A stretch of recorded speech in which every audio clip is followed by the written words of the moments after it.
Over 20 years ago, the first film in the X-Men franchise was released. It arguably began the trend of honest, dark, dramatic superhero films, having come a full 5 years before Christopher Nolan's Dark Knight trilogy. This tone was cemented by the very first scene in the entire X-Men franchise.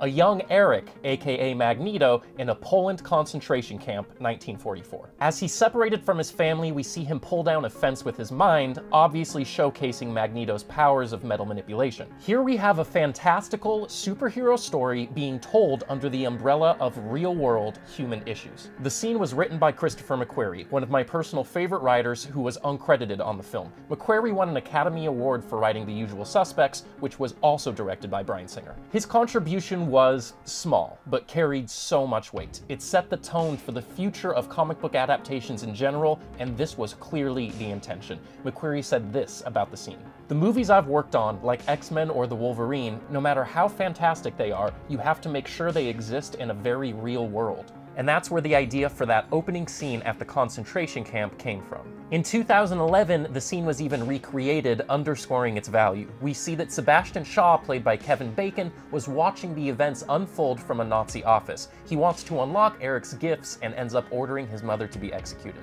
This kind of scene couldn't have worked in just any superhero franchise. Thematically, this is just so accurate to the X-Men universe. Mutants are represented as a group of people who are simply misunderstood. They are born the way they are, but people fear them. Placing this misunderstanding with the backdrop of the Holocaust was an entirely effective way to show how Magneto became the antagonistic character that he is. But the X-Men franchise tackles so much more than that. Sir Ian McKellen, an openly gay actor, plays the character Magneto. The reason he took on the role in the first place was because the film was written as something of an allegory for gay rights. When speaking about the conversation with Bryan Singer that led him to the project, he said this: "I was sold it by Bryan, who said, mutants are like gays. They're cast out by society for no good reason, and, as in all civil rights movements, they have to decide. Are they going to take the Xavier line, which is to somehow assimilate and stand up for yourself and be proud of what you are, but get on with everybody? Or are you going to take the alternative view, which is, if necessary, use violence to stand up for your own rights?" And that's true.